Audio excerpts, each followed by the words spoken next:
Hi guys, gagawa ako ng video para to dun sa mga kapitbahay namin doon na room sa tinitirahan ko. Sana makita nila to, no? Para sa kanila talaga to. Umuwi ako doon sa tinitirahan namin, sa nirerentahan namin ng partner ko kasi guys, gusto ko talagang umuwi. Kaya ako umuwi kasi gusto ko makatulog ng maayos. Ngayon guys, imbis na yung pag-uwi ko ay makatulog ng maayos, yung pala, wala pala akong tulog. Kasi nag-inuman sila guys. Nag-inuman doon yung mga kapitbahay namin. Alas 3 na natapos. Malapit na mag-alas 4. May isa pa doon na kapitbahay namin na room na kapag nalasing nagmamaoy. Nangangaway siya sa mga kainuman niya. Ganyan talaga yan siya. Umiiyak. Tas nangangaway siya. Nagsasabi siya ng mga hinanakit niya sa buhay. Ngayon ang ingay guys. Diyos ko Lord. Ang ingay as in ang ingay. Parang ang sarap talagang alam mo yon, pero hindi kami kasi diyan sa tinitirahan namin, kami yung napakatahimik. Malapit na kami magwa 1 year diyan guys, pero never silang nakarinig sa amin ng complain. Sa buong taon, ngayon lang ako nagsulat doon sa grupo namin, nag-complain na hindi ko na talaga kaya kasi kanina malapit akong nabangga. Wala akong tulog, alas 5 ng madaling araw akong nagbiyahe papunta dito. At yung layo mula doon guys is 45 minutes. 45 minutes yung tatakbuhin ko hanggang dito. At dapat guys 120 kilometers speed yun. Ganun kabilis. Pero 45 minutes mo siya takbuhin. Akalain mo yung guys gano'ng kalayo. Antok na antok ako kanina.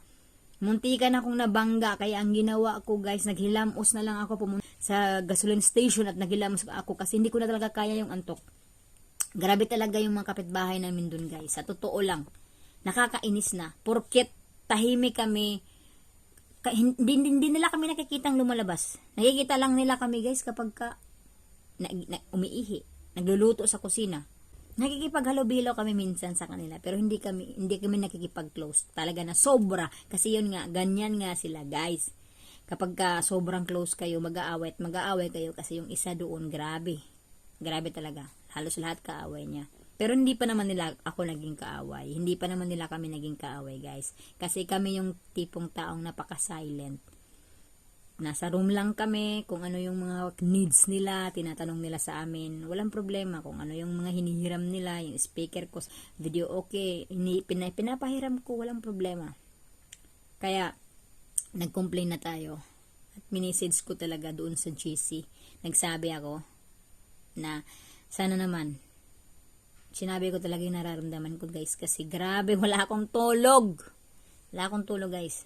Tapos, magdadrive pa ako. Yung kalaban ng isang driver guys, yung antok. Tapos wala akong tulog. Tinan mo, hagad na agad yung mukha. Mahirap talaga guys makipagsama sa mga Pinoy. Mas na-realize ko ngayon na mas maganda pala talaga pakisamahan ng ibang lahi. Kasi may re-respetuhin ka pa.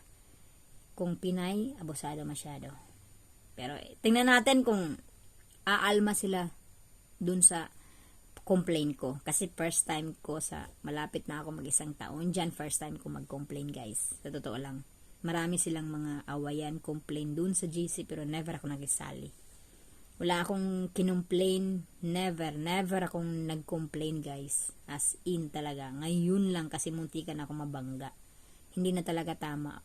Kasi imaginin mo mga part-timer lang kasi sila dyan guys. Wala silang mga trabaho na talagang trabaho. Gawa yung trabaho nila guys.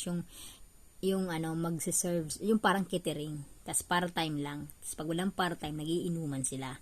Kawawa kaming yung may mga trabaho talaga. Kawawa talaga sobra. Kaya ngayon, tingnan natin guys. Yun lang yung hinanakit ko ngayon. Binidyo ko na lang kasi gusto ko talaga sana makita nila to. Pero sana makita nila to. So yun lang guys. Peace be with you. At salamat sa panonood.